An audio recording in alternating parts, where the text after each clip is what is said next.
ধন্যবাদ করিতেছি। মহান পিতা ঈশ্বরকে ধন্যবাদ যে তিনি আমাদের জীবনে নতুন দিন যোগ করলেন। আর এই নতুন দিন, নতুন ঈশ্বরের বাক্য, ঈশ্বরের সঙ্গে চলা, ঈশ্বরের সঙ্গে সহভাগিতা করবার একটি সুযোগ আমার আপনার জীবনে প্রভু দিয়েছে। তাই আমরা প্রভুর আরাধনায় প্রবেশ করব। আর তার আগে আমরা প্রার্থনায় যাব।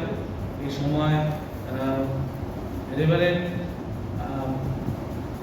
খাড়ি মাস্টার থেকে রয়েছে বিধানপুর রেভারেন্ড, তিনি আসবেন, ছোট্ট প্রার্থনায় আমাদেরকে নিয়ে যাবেন। বিধানপুর বাবু অনুরোধ করে তিনি আসবেন, আমাদের প্রার্থনায় নিয়ে যাবেন।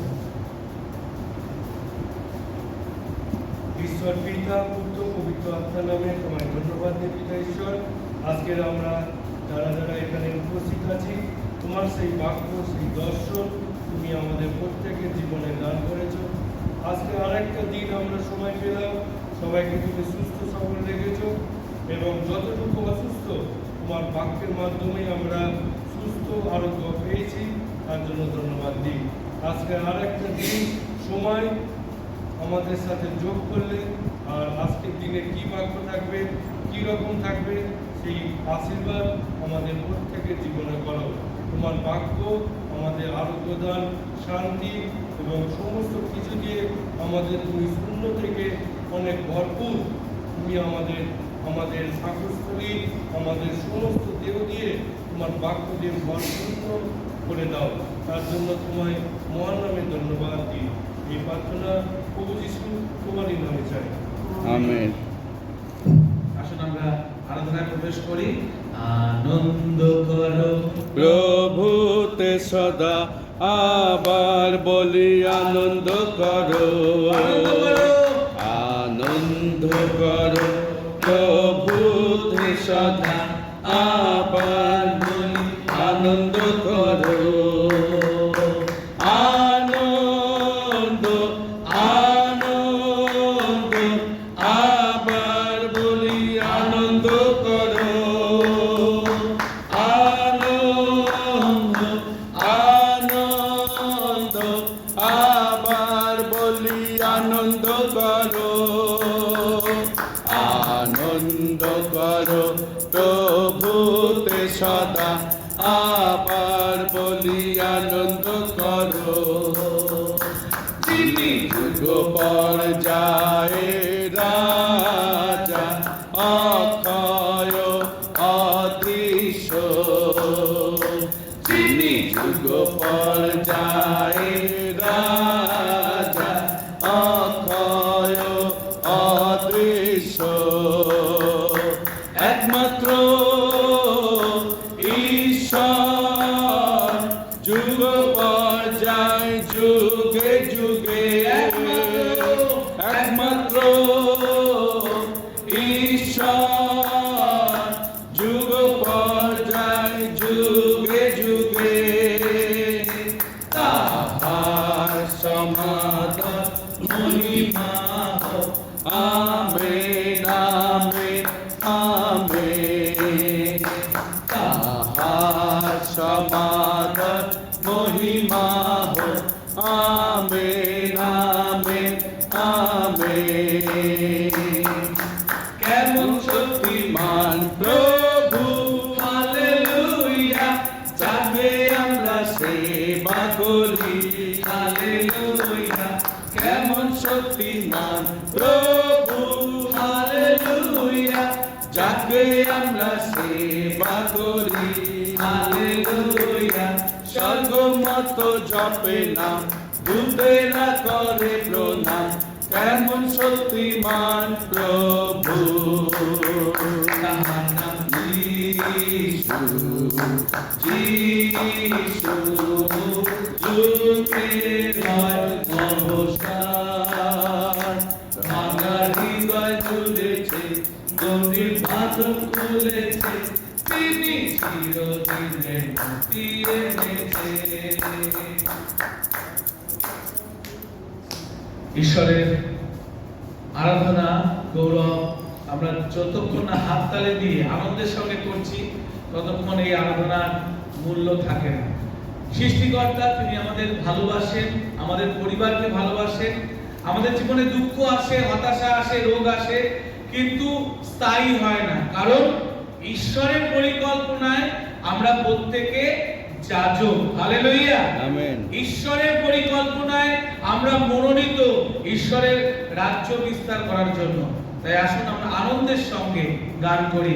খুশি খুশি মানাও, খুশি খুশি মানাও, बोलो बोलो मसीहा की जय जय जय, बोलो बोलो मसीहा की जय जय जय। খুশি খুশি মানাও, খুশি খুশি মানাও, बोलो बोलो मसीहा की जय जय जय, बोलो बोलो मसीहा की जय जय जय। मेरे लिए आया, मेरे लिए जिया, मेरे लिए आया, मेरे लिए जिया, मेरे लिए यीशु ने दुख उठाया, मेरे लिए यीशु ने दुख उठाया, मेरे लिए मार गया, मेरे लिए कर गया, मेरे लिए मार गया, मेरे लिए कर गया, मेरे लिए फिर जी उठा, मेरा है मसीह, मेरे लिए फिर जी उठा, मेरा है मसीह। मैं मसीह का हूँ, हम मसीह का है, खुशी खुशी मना, खुशी खुशी मना। बोलो बोलो मसीहा की जय जय जय, बोलो बोलो मसीहा की जय जय जय। আসুন আমরা এই সময় ছোট্ট একটা বাক্য আমরা স্বাস্থ্য পাঠের সঙ্গে আমরা পড়ব। এই সময় আশিস বাবু রয়েছেন লাভ চার্চের প্রভু দাস, যিনি খুবই ঈশ্বরের রাজ্যের জন্য লাভ প্রেসবিটারিয়ান চার্চের সন্তান, নিজের জীবনকে সমর্পণ করে দিয়েছেন ঈশ্বরের কাজের জন্য। আর তিনি এই সময় গীতসংহিতা 148-এর গীত 1 থেকে 10 পদ তিনি পড়বেন।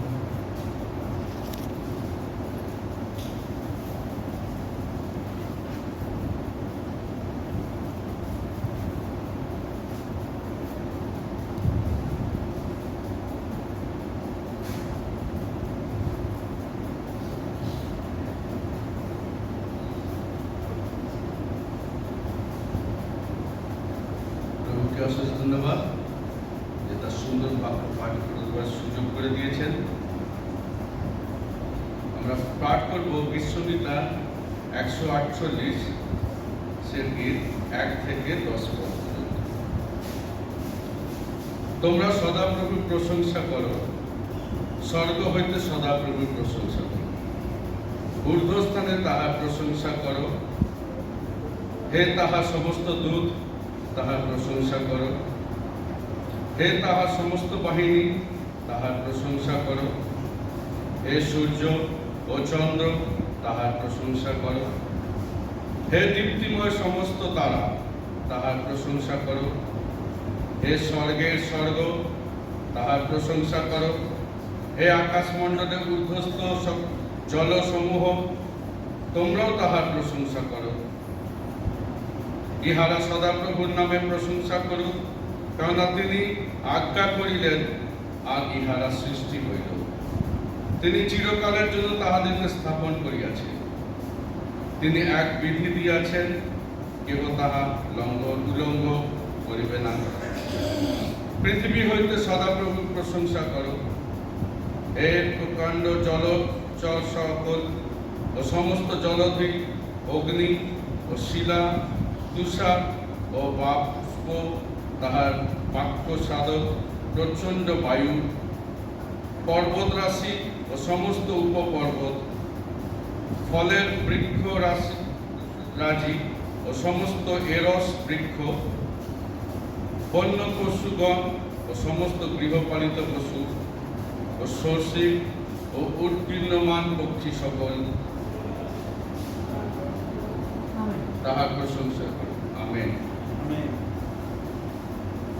ধন্যবাদ জানাই। ছোট্ট বাক্য আমরা একটু আজকে প্রভুর বাক্য উপস্থাপন করবো স্বর্গদূতের বিষয়। আমরা অনেক সারমন বিভিন্ন জায়গায় দিই, পুরোহিতগণ পারলে স্বর্গের বিষয়টাও বেশি করে বলবেন। আবার আমরা বিভিন্ন জায়গায় গিয়ে বাক্য দিই, কিন্তু এই স্বর্গদূত যেন কোনো একটা জায়গায় ছেড়ে যায়। অব্রাহাম, মসি, পুরাতন নিয়ম, নতুন নিয়ম আমরা প্রচার করি। আজকে এই 27শে সেপ্টেম্বর শনিবার, আজকে এই ক্যাম্পাসে অল্প কিছুক্ষণ স্বর্গদূতের বিষয়ে একটা ধারণা আমাদের প্রত্যেকের আছে, আর একটু বেশি করে সেই ধারণা আরো আমরা গ্রহণ করব। আসুন আমরা প্রার্থনা করি। ভালোবাসার ঈশ্বর, তোমাকে ধন্যবাদ দিই যে প্রভু আমরা প্রত্যেকে ব্যস্ত, তারপরেও তুমি আমাদেরকে মনোনীত করেছো 10 ভিশন, যে দুদিন ব্যাপী আত্মিক খাদ্যকে গ্রহণ করবার সুযোগ আমরা মনোনীত হয়েছি। তোমাকে ধন্যবাদ জানাই প্রভু। আমরা জানি এই বাক্য আমরা সবসময় পড়ি, বিশ্লেষণ করি মানুষের কাছে, তাই প্রভু তোমার পবিত্র আত্মা ব্যতি রেখে এই বাক্য কখনো পরিবেশন করা যায় না। তাই প্রভু মানুষের জ্ঞান শক্তি দ্বারা পরিচালিত নয় প্রভু, এই বাক্য তোমার মুখনিসৃত, যেভাবে জিসকেল তোমার বাক্যকে গ্রহণ করার তোমার পবিত্র আত্মার পরিচালনা দিও। প্রার্থনা যিশু তোমার নামে চাই, আমেন। আমেন। সকলকে জয় যিশু। জয় যিশু। আর স্বর্গদূত, এই চিন্তাটা আমরা যদি দেখি, অনেকে আছে যারা বিশ্বাস করে আবার বিশ্বাস করে না, কিন্তু যারা বাইবেলকে বিশ্বাস করে তারা দেখে যে পুরাতন নিয়ম এবং নতুন নিয়ম উভয় জায়গায় আমরা স্বর্গদূত দেখতে পাই। আর তাদের বিভিন্ন কাজ, তারা বিভিন্ন ভাবে এসে কার্য করছে বিভিন্ন সময়, আমরা সে বিষয়ে দেখব। হিব্রু পুস্তকে হিব্রু ভাষা যেটা বলা হচ্ছে মালাক, মালাক বলা হয়, মালাক বলছে। আর বাইবেলের পুরাতন নিয়মে প্রায় 103 বার এই মালাক শব্দটি ব্যবহার করা হয়েছে। বিভিন্ন স্থানে পুরাতনে যে 39টা পুস্তক রয়েছে সেখানে এই মালাক বা স্বর্গদূতকে ব্যবহার করা হয়েছে।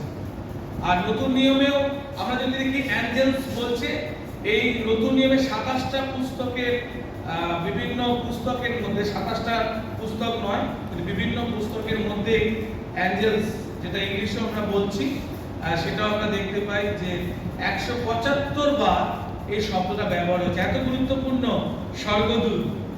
স্বর্গদূতের যদি আমরা জীবনী দেখি যে তাদের মৃত্যু নেই। স্বর্গদূতের কি নেই?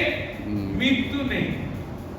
আমি কেন বলছি 148 গীতে সেখানে লেখা আছে এই স্বর্গদূতকে কে সৃষ্টি করেছে? ঈশ্বর সৃষ্টি করেছে।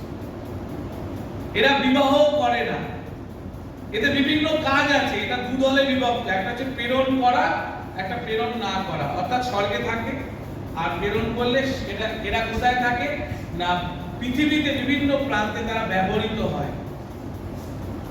আর বাইবেল এমন একটা ব্যালেন্স করে স্বর্গদূতকে দেখিয়েছে, আপনি অবাক হয়ে যাবেন। পুরাতন নিয়মে 17টা পুস্তক এবং নতুন নিয়মে 17টা পুস্তকে এই 34টা পুস্তকেই স্বর্গদূতের বিষয় পাওয়া যায়। খুব সুন্দর, খুব ঈশ্বর ভালো করে চিন্তা করে স্বর্গদূতের শব্দগুলো বা স্বর্গদূতের ব্যবহারগুলোকে খুব সুন্দরভাবে করেছে বাইবেল। পুরাতন নিয়মে 17টা পুস্তক আর নতুন নিয়মে 17টা পুস্তক, 34টা পুস্তকে স্বর্গদূতকে ব্যবহার করা হয়েছে। ঈশ্বর সৃষ্টি করেছে মানুষের থেকে একটু উন্নত। আমরা স্বর্গদূত থেকে একটুখানি খুব সামান্য আমরা তাদের থেকে একটু পিছিয়ে আছি। একটা স্বর্গদূত যেভাবে ঈশ্বরের জন্য কার্য করতে পারে, ঠিক একইভাবে একটা মানুষও এই পৃথিবীতে ঈশ্বরের শ্রেষ্ঠ জীব, তিনিও একইভাবে শক্তিশালী, পাওয়ারফুল, তিনি একইভাবে কার্য করতে পারে। সামান্য একটুখানি স্বর্গদূতের থেকে মানুষের বৈশিষ্ট্যটা একটু আলাদা, বা শক্তিটা একটু আলাদা, বা ক্ষমতাটা একটু আলাদা। আমাদের ধারণা হতেই পারে স্বর্গদূত মানে একটা অশরীরী, দেখা যায় না, বিভিন্ন ভাবে আমরা উপলব্ধি করতেই পারি। কিন্তু আপনি যদি, আমার খুব ভালো লাগে যদি আপনি আদি পুস্তক 18 অধ্যায় দেখেন, আদি পুস্তক 18 অধ্যায়, আর সেখানে দেখবেন অব্রাহামের কাছে তিনজন স্বর্গদূত এসছে। 18 অধ্যায়, আদি পুস্তক 18 অধ্যায়, স্বর্গদূত এসছে পুরাতন নিয়মে। কি সুন্দর একটা সুসংবাদ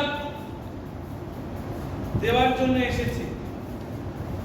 আমরা খুব মনোযোগ দিয়ে প্রভুর বাক্য শুনবো। আমরা জানি যে আমরা খুব ব্যস্ত, আমরা বাক্য শুনবো, খুব সুন্দর সুন্দর খাবার ঈশ্বর দিয়েছে। এই যে অব্রাহাম বসেছিলেন আর তিনি দেখলেন যে তিনজন ঈশ্বরের সন্তান নেমে এসেছে, আর তিনি তাদেরকে পা ধোয়াবে, আদর যত্ন করবে, এইসব নিয়ে অব্রাহাম চিন্তা করছে কিভাবে আতিথেয়তা করা যায়। অব্রাহাম চিনতে পেরেছে একজন ঈশ্বরের সন্তান হিসাবে, বুঝতে পেরেছে এনারা স্বর্গদূত, আর তাদের সেবা যত্ন করার জন্য তিনি বলেন, না আমি আপনাদের না খাইয়ে ছাড়বো না। আমরা অতিথি সেবা করি না, সেটা বলতে অতিথি সেবা, না খাইয়ে আমি ছাড়বো না। তাই দুধ গোমাংস পান করে তাদেরকে খাইয়েছে। কোথায় লেখা আছে? 18 অধ্যায়, খুব সুন্দর করে। আর তারাই বলেছে সারাকে, এই ঋতুর পরের ঋতুতে তুমি কি করবে? কি হবে? ঈশ্বরের ব্লেসিং পাবে। এত দিন ধরে অব্রাহাম ভাবছিল যে কবে আমি বাবা হব, কবে ঈশ্বর যে প্রতিজ্ঞা করেছে আমার বংশ নক্ষত্র যেরকম গোনা যায় না সেরকম গোনা যাবে না, এত সুন্দরভাবে সে ঈশ্বরের বাক্যকে বিশ্বাস করে আসছিল। সেই দিন এসে গেছে। তাহলে আমরা দেখতে পাই স্বর্গদূত কোনো অশরীরী নয়। বিভিন্ন সময় আমরা দেখি যে কুমারী মা মরিয়মের কাছে স্বর্গদূত গেছে। কি সুন্দর না? স্বর্গদূত বিভিন্ন ভাবে। আবার আমরা দেখি যখন প্রভু যীশু কবর থেকে কি হয়েছে, পুনরুত্থিত হয়েছে, তখনও স্বর্গদূত রয়েছে, আর সেখানে মগদলিনী মরিয়মকে বার্তা দিচ্ছে যে যাও, এখানে আর তিনি নেই, তিনি উঠে আছেন। আবার যখন প্রভু যীশু 40 দিন পরে, পুনরুত্থানের পর 40 দিন পরে স্বর্গারোহণ হচ্ছে, তখনও স্বর্গদূত এসে বলছে যে উপরে কি তোমরা কি দেখছো? তিনি যেভাবে গেছেন সেভাবেই তিনি ফিরবেন। হালেলুয়া। স্বর্গদূত বিভিন্ন ভাবে কথা বলেছে। আর দানিয়েল পুস্তকে তো অবাক হয়ে যাবেন। দানিয়েল পুস্তক 10 অধ্যায় যদি কোনো সময় পড়েন, 10 অধ্যায়, দানিয়েল পুস্তক 10 অধ্যায়, একটি পদ আছে 13 পদ, একটু আমরা পড়ি, দেখি দানিয়েল কি বলছে। পুরাতন নিয়ম, আমাদের ঈশ্বরদান দাদা কালকে বলছিল যে পুরাতন নিয়ম যদি না থাকে নতুন নিয়ম তার অস্তিত্ব থাকবে না। খুব ভালো, আমার খুব ভালো লেগেছে কালকে এই কথা।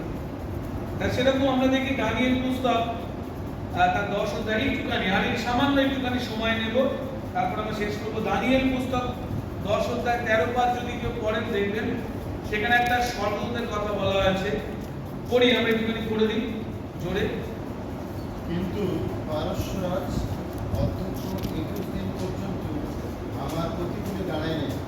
পরে প্রধান অধ্যক্ষের মধ্যে মিখায়েল নামক একজন আমার সাহায্য করিতে আসলেন, আর আমি সেই স্থানে পারস্যেশ্বর রাজগণের কাছে রহিলাম। আর একজন দূতের নাম নেওয়া হয়েছে। কে বলছে? দানিয়েল বলছে। এই জিহিজকেল যখন নির্বাসন হয় তার অনেক আগে কিন্তু দানিয়েল বন্দী হয়ে গেছিল বাবিলে, অনেক আগে বন্দী হয়ে গেছে। জিহিজকেলের অনেক আগে দানিয়েল বাবিলে বন্দী হয়ে গেছে। আর তখন এই দানিয়েলকে সাহায্যকারী হিসাবে ঈশ্বর কাকে পাঠিয়েছে? মিখায়েল।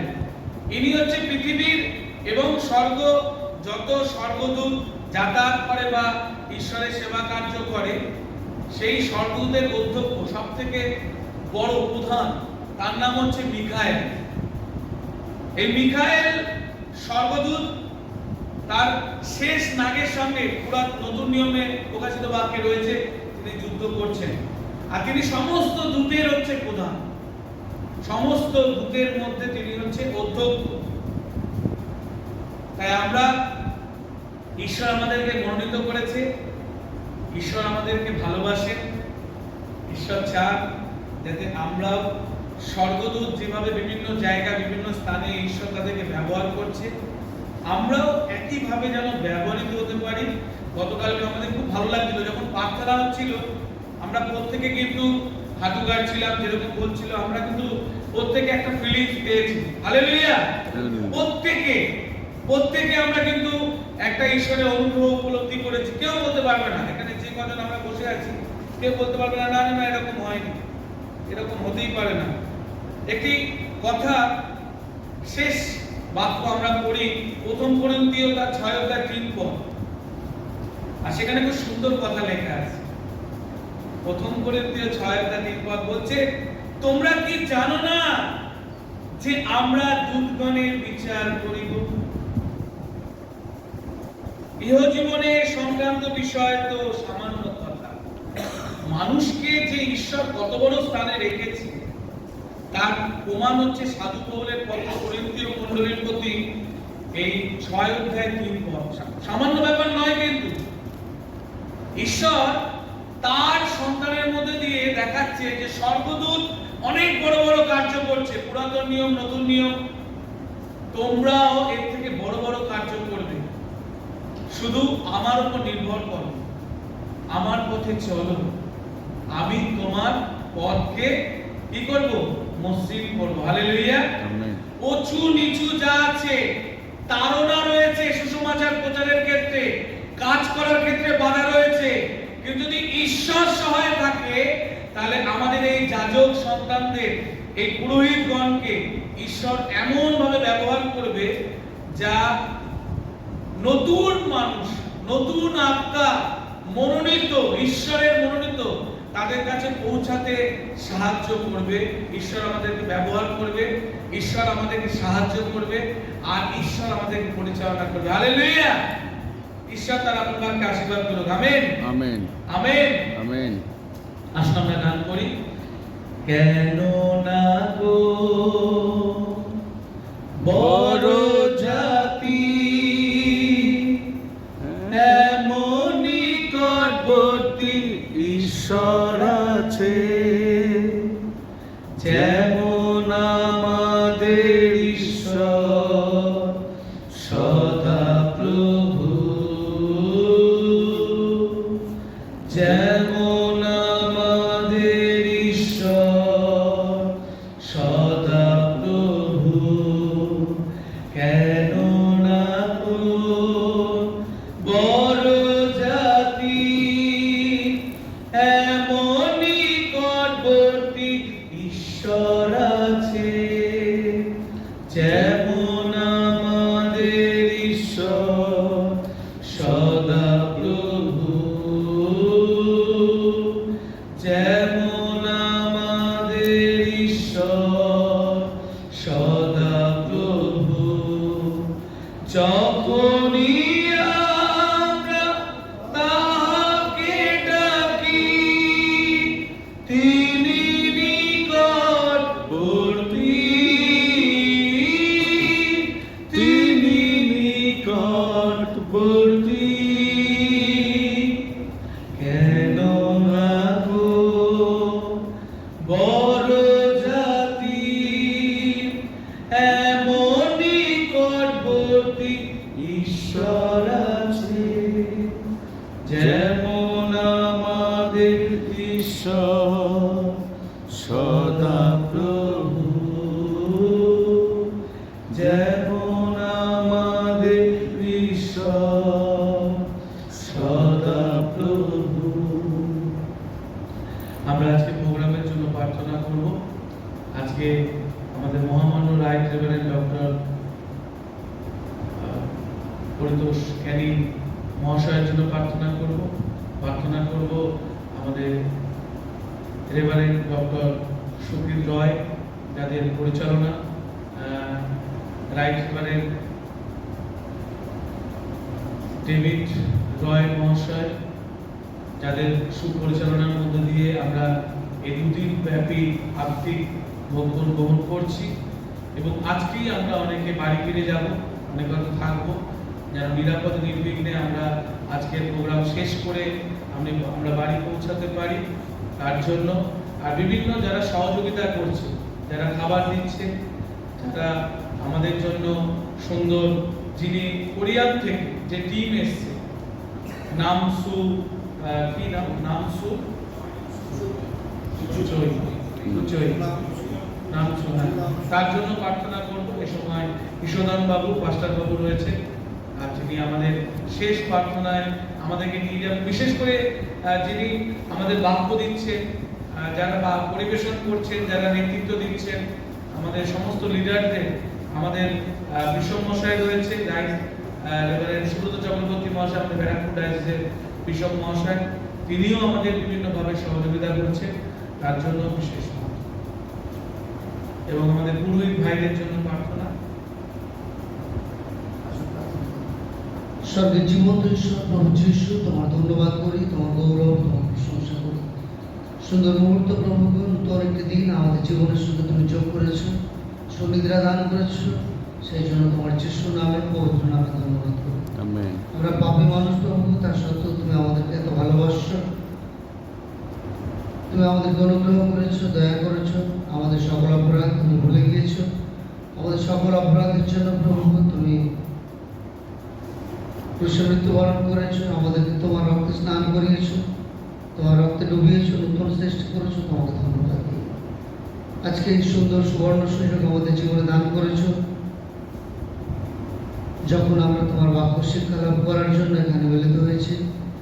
জীবন্ত ঈশ্বর পিতা বিশপ মহাশয় এবং ডাইরেক্টর মহাশয় যারা আছেন, যাদের পরিচালনায় এই সমস্ত কিছু সম্পন্ন হচ্ছে, তোমার গৌরবার্থে তোমার বাক্য শোনার সুযোগ আমরা পেয়েছি, সৌভাগ্য হয়েছে আমাদের, সেই জন্য তোমার যে সুনাম ধন্যবাদ করি।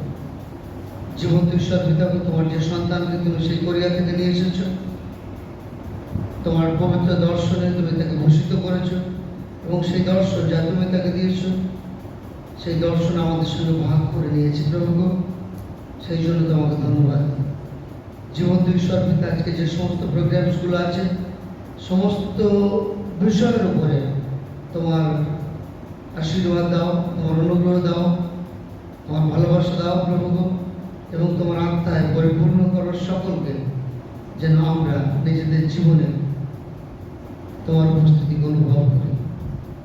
জীবন্ত ঈশ্বর পিতা, বিশেষ করে তোমার কাছে প্রার্থনা করি, এই সময় তুমি যে শিক্ষা আমাদেরকে দিয়ে চলেছ প্রত্যেকটা দিন, এবং এখানে এই পরিবেশে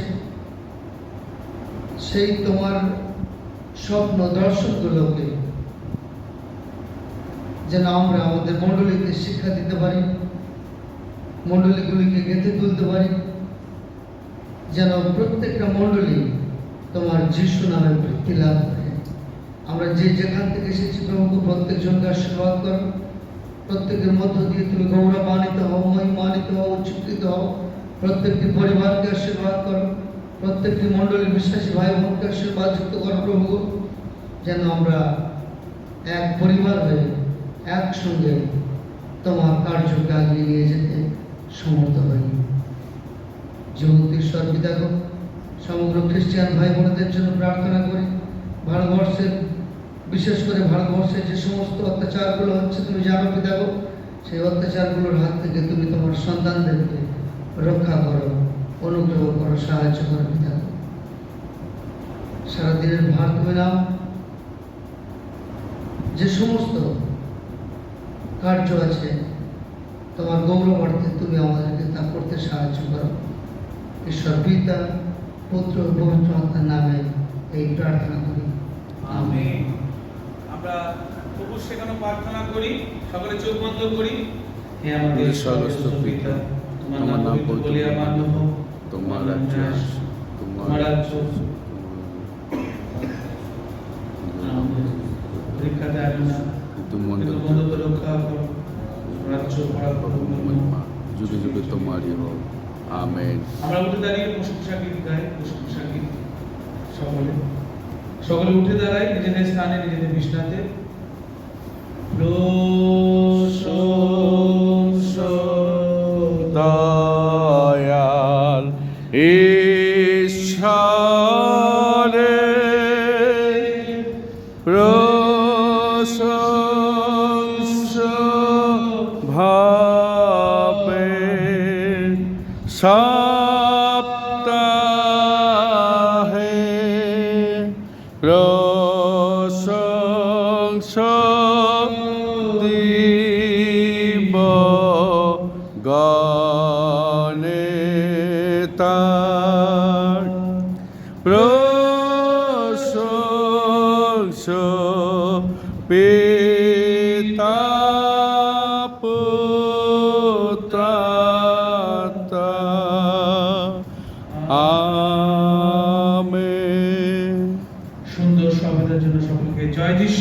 জয় যিশু হালেলুয়া হালেলুয়া জয় যিশু জয় যিশু ঈশ্বর আপনাদের সকলকে ভালো রাখুক, ব্যবহার করুক, সুস্থ রাখুক। ঈশ্বর আপনাদের পরিবারের ভাগ নিন। Amen.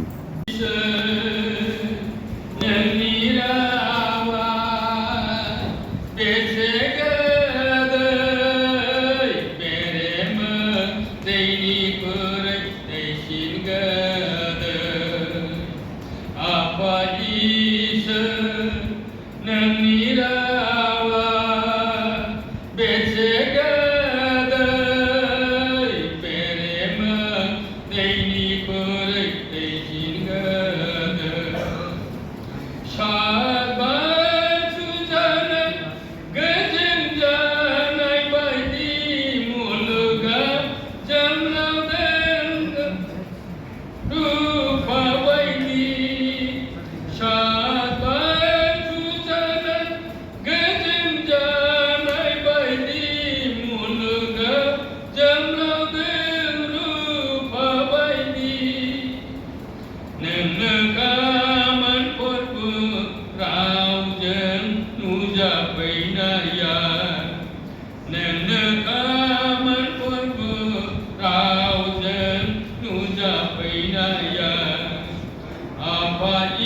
subscribe cho kênh Ghiền Mì Gõ để không